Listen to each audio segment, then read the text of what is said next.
I've been covering exam stories for years now, but I've never seen an exam story quite like this.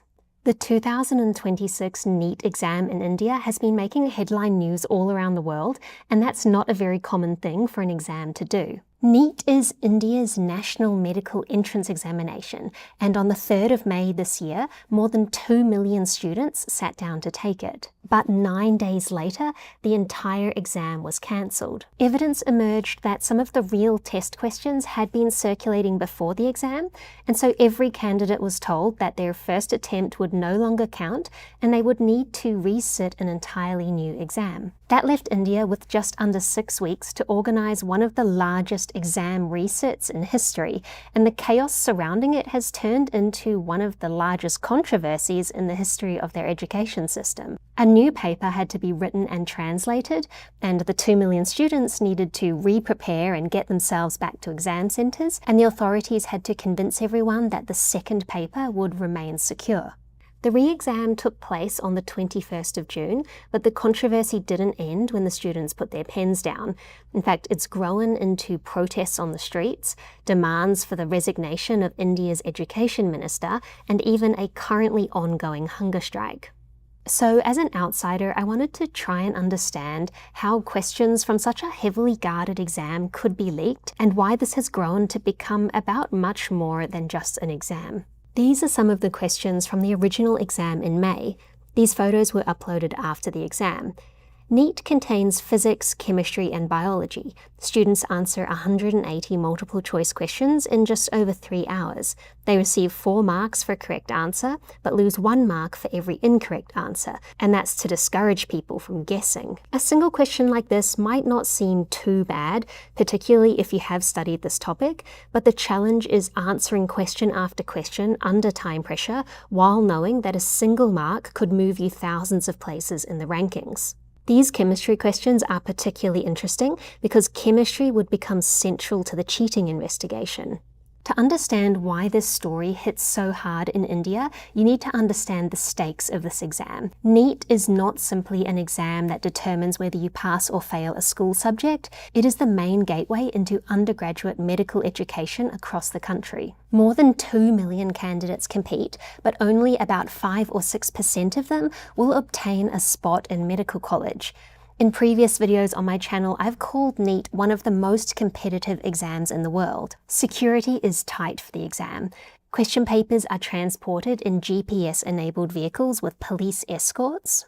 There are CCTV feeds from the examination centres sent back to a central control room. Candidates pass through metal detectors, and there's also biometric authentication to prevent impersonation. For many candidates, becoming a doctor represents much more than just a personal career choice. It can offer financial security, social status, and the chance to change the circumstances of an entire family. Therefore, families might spend years paying for tuition, coaching institutes, and repeated attempts at the exam. Some students move to cities within India that are famous for their exam coaching, and they'll probably spend most of their teenage years inside these classrooms. So NEET was already psychologically brutal before the government told millions of students that their first exam results meant nothing. Before the exam, a large document with over 400 practice questions was circulating. This is known as a guess paper and is pretty common in exam preparation. Teachers study past papers and the official syllabus and then try to guess which topics or questions might come up. So a guess paper with a few questions that are similar to the real exam wouldn't prove anything, but this paper appeared to guess far too well. More than 120 of the practice questions in this paper appeared to perfectly match questions in the real NEET exam. After the exam on the 3rd of May, a whistleblower who had almost by chance been shown these papers and recognized that they were way too similar to the real exam, well, he took those guess papers to his local police station, but they let him go, telling him he would need to submit a formal written complaint. If he had left it be, then maybe none of this would have come to light. But on May 7th, he decided to try again and sent an email to the National Testing Agency, also known as the NTA. That email triggered a cascade of events. 5 days later, the NTA announced that the examination could not be allowed to stand. The entire exam was cancelled, and the case was referred to the Central Bureau of Investigation. Cancelling the exam meant imposing real costs onto millions of innocent students, but the NTA said that allowing the existing process to continue would further damage public trust. The NTA said that it would refund fees from taking the exam, but you can't refund the psychological experience of believing that the most important exam of your life is finally over, only to have to snap back into preparing for it all over again. Investigators could see that the exam questions had reached students through coaching classes, handwritten notes, private messages, and WhatsApp groups. But those networks still needed a source, so investigators started working backwards from the students who had received the questions to people who may have had a chance to see the exam before it was printed. And it turns out one of the key people involved in the leak came from the inside. The exam is offered in 12 Indian languages, so the NTA appoints translators for all 3 subjects, but there are 2 translators for each language, one to translate it into that language and the other to translate it back, ensuring that no meaning is lost. There's about 24 people involved in the translation in total, but every additional person with access to the exam introduces an extra point of possible failure. On the 15th of May, the Central Bureau of Investigation announced the arrest of chemistry lecturer P.V. Kulkarni. He was one of the translators and also involved in question writing. The CBI alleges that during the final week of April, Kulkarni organised special coaching classes at his home with the help of a co-conspirator. Students were allegedly recruited for these sessions and paid several 100,000 rupees to attend, or a few $1,000s. Investigators claim that in these lessons, Kulkarni dictated questions, answer options, and the correct answers, while students copied them into notebooks. Those notebooks have become key pieces of physical evidence. The handwritten questions were compared with the real NEET exam and exactly tallied with it. Investigators faced the problem of working out who had knowingly bought leaked questions, but multiple people were profiting from the sale of the leaked questions, and there have been 13 arrests so far, including various teachers and coaches. Cancelling the exam meant that the NTA now had to write, translate, print and distribute an entirely new exam to over 2.2 million students, and it had to do it quickly enough as to not delay medical admissions by an entire year. The new exam was scheduled for the 21st of June, and there were strong security measures, just like for the May exam. Plus, the Indian Air Force helped transport question papers to different locations around the country. The entire operation had the intensity of moving state secrets. But GPS trackers and police escorts can only stop people looking at the papers on the downstream end of the process.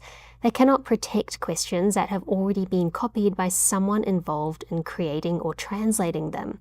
So the NTA also replaced the people involved in setting and translating the questions. The re-exam had to be protected at both ends of the process. Question setters worked in secure rooms without internet, and they weren't allowed to take in their phones or laptops. Then, only days before the re-exam, another problem emerged. Channels on Telegram were claiming that they could sell students access to the new paper. These reportedly included channel names like Private Mafia, with many groups asking for large payments. But a channel claiming to have a leaked paper does not mean that it actually has it. Once millions of students know that an exam has already leaked before, scammers have an ideal audience. They can sell a fake paper or an old paper or any random collection of questions under the claim that it is the real one. The Indian government argued that Telegram's anonymity and the ease with which block channels could be recreated meant that Telegram was too susceptible to cheating and scams. So, India temporarily blocked Telegram until the 22nd of June,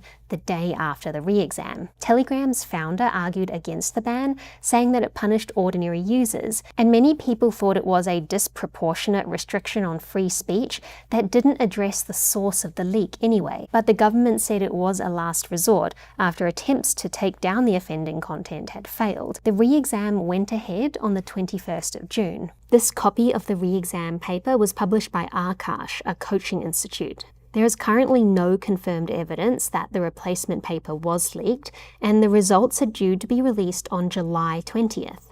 But this was only the beginning of further unrest for India's youth. This was the first time that the exam needed to be resat, but India had already experienced a major NEET controversy back in 2024. That exam involved a confirmed leak that affected some students, but the Supreme Court concluded there was not enough evidence of a system-wide breach to cancel the entire exam. In fact, there are often exam cheating scandals in India.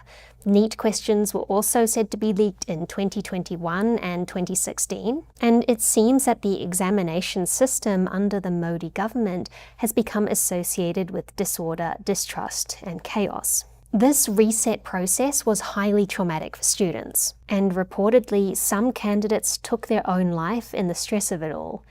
For some, they felt they had done well on the first exam and couldn't face the idea of doing it again with an uncertain outcome. There are students who often feel that their entire life depends on the outcome of these exams. Around the same time this was unfolding, Surya Kant, India's Chief Justice, made some remarks comparing India's unemployed youth to cockroaches. There are youngsters like cockroaches.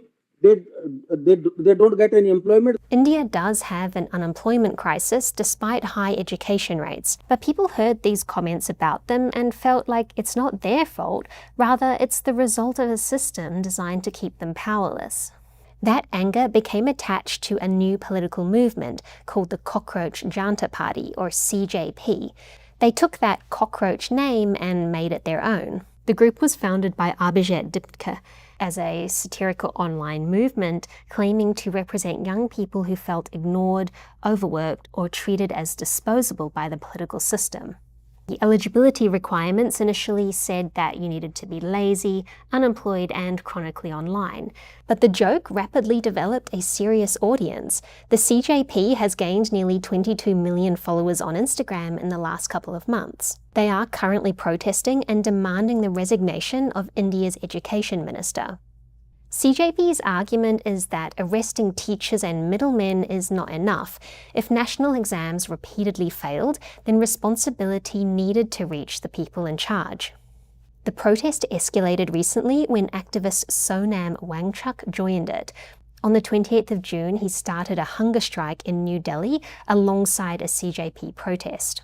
As of the 15th of July, Wangchuk has entered the 18th day of the strike and was reported to have lost 8.5 kilograms. Opposition leaders and supporters are urging him to stop because of the risk to his health, but he is continuing to demand the education minister's resignation. The CJP is also preparing a march towards Parliament on the 20th of July, so this year's exam in India has grown into a national conversation about responsibility, youth unemployment, and whether public institutions can still be trusted to reward hard work fairly. And this story does not really have an ending yet. The criminal investigation, protests, and the hunger strike are all still developing. The students have now completed the exam twice, but the harder test might be whether India's education system can prove it can be trusted. Thanks to my Patreon supporters and channel members for making this video possible, and a special shout out to today's Patreon cat of the day, Barney.